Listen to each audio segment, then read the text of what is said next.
Many people have opinions about me, and they haven't even met me. They don't even know me. So I thought it was time to open up, to show them who I really am. I'm just simply Michael Jackson.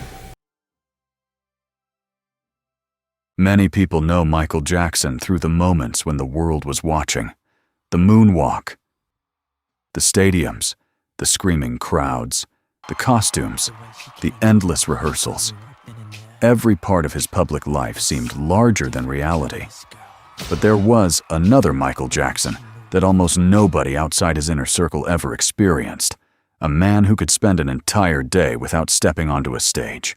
A man who could disappear for hours, surrounded by animals, children, music, books, and the strange world he had built for himself. So what did Michael Jackson actually do when there was no concert that night? What did he eat? How did he spend his mornings?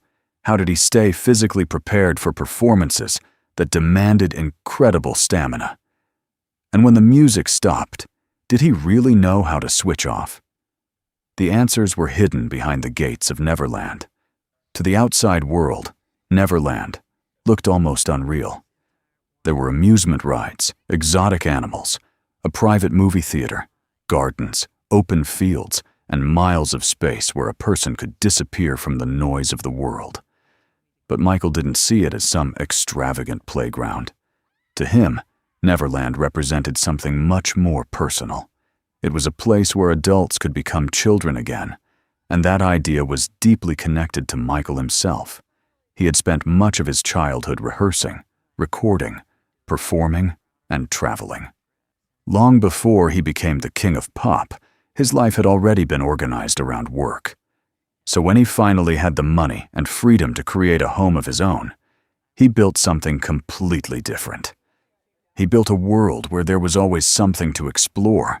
He could ride through the property, spend time with his animals, watch a movie, play with his children, climb into one of his favorite trees, or simply disappear somewhere nobody was asking him to perform.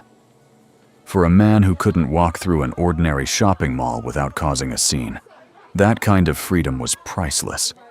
And that is what makes Michael Jackson's private life so fascinating.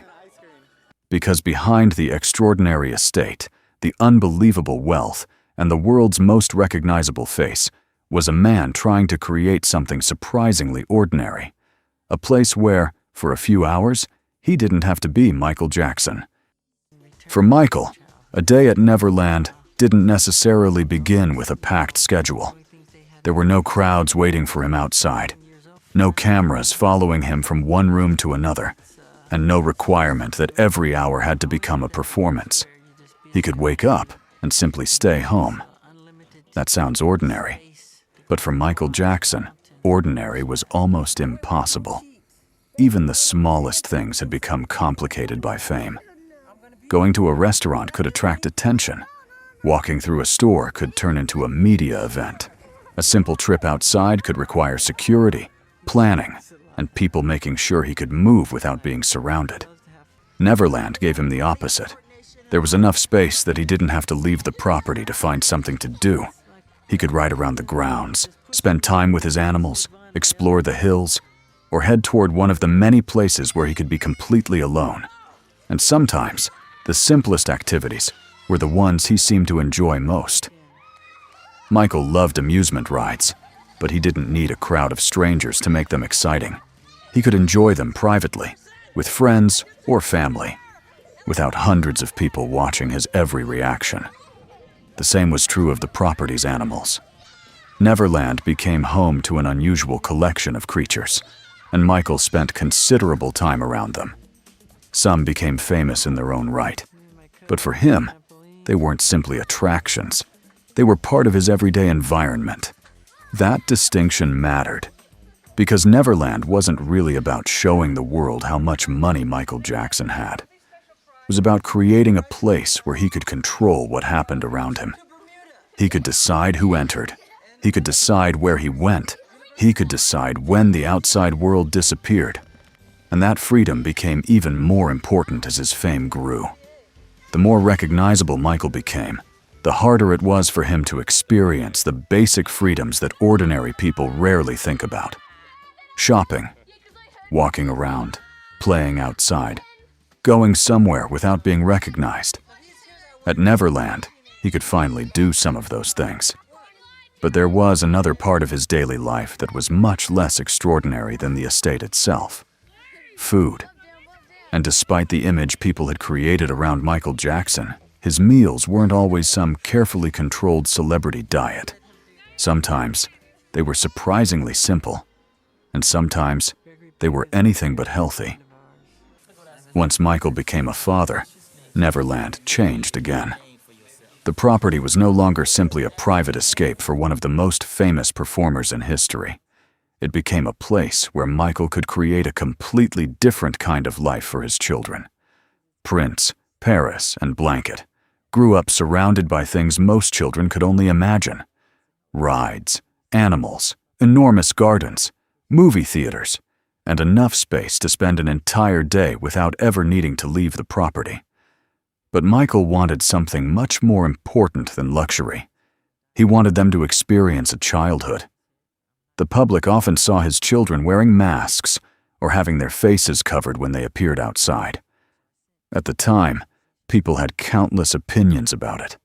Some thought it was strange. Others thought it was excessive.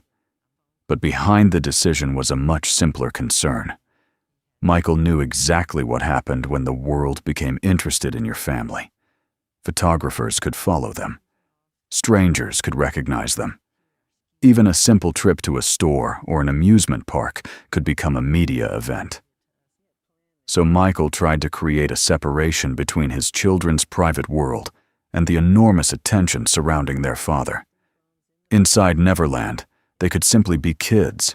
They could play. They could watch movies. They could ride around the property. They could spend time with their father without having to understand the enormous celebrity machine surrounding him. And people who spent time around Michael often described a side of him that was very different from the mysterious figure seen in the tabloids. They described a father who was deeply involved with his children. He talked to them. He taught them. He played with them. And he wanted them to learn. Education was particularly important to him. Michael encouraged his children to read and tried to make learning feel less like an obligation and more like an adventure. That approach probably wasn't accidental. Michael himself had grown up in an environment where childhood was quickly replaced by rehearsals, recording sessions, television appearances, and tours. His children were growing up in almost the opposite environment. They had opportunities to play that he never had. They had space to explore. And most importantly, they had their father. But protecting them completely from the outside world wasn't always possible. When the family traveled, security concerns could become serious enough to change plans at the last minute. Threatening letters and other incidents meant that Michael and the people around him sometimes had to leave hotels or locations without warning. The children didn't always know why. To them, it could simply feel like another unexpected move. Michael wanted them to see the world as a safe place for as long as possible. And that may explain one of the most unusual parts of his public image as a father. The masks weren't really about hiding his children from the world. They were about giving his children a chance to exist in the world without becoming famous themselves. But protecting his children was only one part of Michael's private routine. There was another question that followed him throughout his career. How did he actually stay in shape? The answer wasn't necessarily a conventional gym routine. Michael's body was his instrument, and his performances demanded an extraordinary amount of physical control. Singing while dancing, moving across a stage for hours, repeating complicated choreography, and doing it all under intense lights required serious stamina. For him, rehearsal itself could become a workout. A single sequence might be repeated again and again until every movement was exactly where it needed to be. One step wasn't enough. One perfect performance wasn't enough. If something felt slightly wrong, Michael could stop and work on it again, and again, and again. The difference between what the audience saw and what happened backstage was enormous. On stage, the movements looked effortless. Behind the scenes, they were the result of hours of repetition. Michael worked closely with choreographers and dancers, paying attention not only to his own movements, but to how the entire performance came together. He could listen to the music, watch the dancers, study the timing, and make changes when something didn't feel right. A movement could be technically correct and still not feel right to him. The timing had to work. The transition had to work. The energy had to work. Everything had to serve the music, and this obsession with detail wasn't limited to choreography. It followed him into the recording studio. Even when Michael wasn't preparing for a concert, music was rarely far away. He could spend hours recording vocals, developing arrangements, experimenting with sounds, and refining individual parts of a song. Sometimes the idea already existed in his head before anyone else heard it. And when that happened, Michael had an unusual way of communicating what he wanted. He could sing the rhythm, he could imitate the percussion, he could create sounds with his voice, and demonstrate how he imagined the finished track should feel. For the musicians around him, it could be like getting a blueprint of a song directly from the person who had already heard it in his imagination. That attention to detail could make recording sessions incredibly long. There wasn't always a clear moment when the working day ended. If Michael still had an idea, he kept working. If a vocal didn't feel right, he recorded it again. If one sound bothered him, he wanted it changed. And sometimes, while everyone else had already gone home, Michael was still inside the studio. The strange thing was that this was supposed to be his private life. But even in the place where he had escaped from the world, music was still following him. The stage might have been somewhere else. The audience might have been gone. But Michael Jackson never seemed to completely stop performing, even when nobody was watching. But music was only one part of Michael's working life. Being Michael Jackson meant that even an ordinary day could contain meetings, phone calls, business decisions, rehearsals, recording sessions, music videos, and conversations about projects that might not appear for months or even years. At his level of fame, there was no simple switch that turned the career off. A song could lead to a video. A video could lead to a new performance. A performance could lead to another idea. And Michael was deeply involved in those creative decisions. He didn't simply arrive at the studio, record a song, and leave. He wanted to understand how everything worked together: the music, the choreography, the visuals, the story. Even the smallest detail could become important if he believed it changed the feeling of the final product. That was one of the reasons people who worked with him often described Michael as intensely focused. He could spend enormous amounts of time on something most people would never notice. And that obsession sometimes followed him into the most unexpected places. Even his private home videos could become creative experiments. A simple idea could suddenly turn into a production. A normal activity could become something Michael wanted to capture, shape, or transform.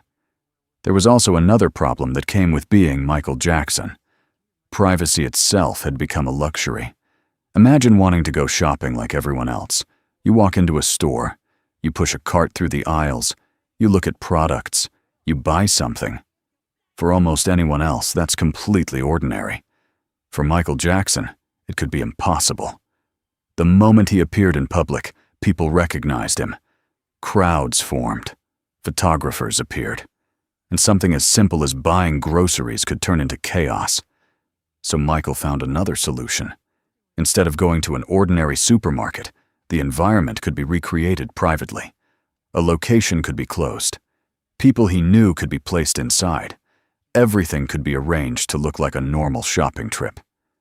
And for a few moments, Michael could push a cart through the aisles without being surrounded by strangers. It sounds bizarre, but it also reveals just how much fame had changed the simplest parts of his life. Michael Jackson could have almost anything money could buy: a private estate, a movie theater, amusement rides, animals, studios, luxury. But he couldn't easily buy the one thing most people never think about because they already have it: an ordinary afternoon. And sometimes that was exactly what he was trying to recreate. But music was only one part of Michael's working life. Being Michael Jackson meant that even an ordinary day could contain meetings, phone calls, business decisions, rehearsals, recording sessions, music videos, and conversations about projects that might not appear for months or even years. At his level of fame, there was no simple switch that turned the career off. A song could lead to a video could lead to a new performance, a performance could lead to another idea. And Michael was deeply involved in those creative decisions. He didn't simply arrive at the studio, record a song, and leave. He wanted to understand how everything worked together: the music, the choreography, the visuals, the story. Even the smallest detail could become important if he believed it changed the feeling of the final product. That was one of the reasons people who worked with him often described Michael as intensely focused. He could spend enormous amounts of time on something most people would never notice. And that obsession sometimes followed him into the most unexpected places. Even his private home videos could become creative experiments. A simple idea could suddenly turn into a production. A normal activity could become something Michael wanted to capture, shape, or transform. There was also another problem that came with being Michael Jackson. Privacy itself had become a luxury. Imagine wanting to go shopping like everyone else. You walk into a store, you push a cart through the aisles, you look at products, you buy something. For almost anyone else, that's completely ordinary. For Michael Jackson, it could be impossible. The moment he appeared in public, people recognized him. Crowds formed. Photographers appeared. And something as simple as buying groceries could turn into chaos. So Michael found another solution. Instead of going to an ordinary supermarket, the environment could be recreated privately. A location could be closed. People he knew could be placed inside. Everything could be arranged to look like a normal shopping trip. And for a few moments, Michael could push a cart through the aisles without being surrounded by strangers. It sounds bizarre, but it also reveals just how much fame had changed the simplest parts of his life. Michael Jackson could have almost anything money could buy: a private estate, a movie theater, amusement rides, animals, studios, luxury. But he couldn't easily buy the one thing most people never think about because they already have it: an ordinary afternoon. And sometimes that was exactly what he was trying to recreate. There was another place at Neverland where Michael could disappear from everything. A large tree overlooking the property. He called it the Giving Tree. For Michael, it wasn't simply somewhere to sit. It was somewhere to think. He could climb into the branches, look out across the grounds, and spend time away from the people, the phones, and the constant demands that followed him everywhere else. And according to Michael himself, some of his most important creative ideas came to him there. He connected that tree to songs, including Heal the World, Will You Be There, Black or White, and Childhood. It was a strange contrast. Even when Michael appeared to be doing nothing, his mind was still working. And when he wasn't creating music, he often turned to books. People around him described an enormous appetite for reading, especially subjects like history, science, art, philosophy, and religion. He could walk into a bookstore and leave with thousands of dollars worth of books, sometimes so many that his team had to figure out how to get them all home. For someone who had already achieved almost everything an entertainer could dream of, Michael still seemed driven by curiosity. He wanted to understand people. He wanted to understand history. He wanted to understand what made extraordinary people become extraordinary. And then there were the animals. Neverland was filled with them, and Michael spent real time around them, feeding them, watching them, playing with them, Unlike the people surrounding him, they didn't care about records or fame or headlines. They simply existed. And perhaps that was part of why Michael felt so comfortable around them. But as the years passed, something else became increasingly important inside that private world. His children.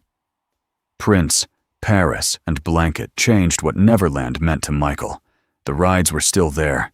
The animals were still there. The music was still there. But now the most important moments could be much simpler. Watching a movie together, playing a game, celebrating a birthday, reading, talking, just being a father. Michael had spent his own childhood working, rehearsing, recording, performing, traveling. His children were growing up inside a completely different world. He wanted them to have space to explore, to learn, and to experience childhood without immediately being swallowed by the fame surrounding their father. That was why privacy mattered so much. Michael could close the gates of Neverland and decide who entered. He could create a world where his children were not constantly surrounded by cameras and strangers.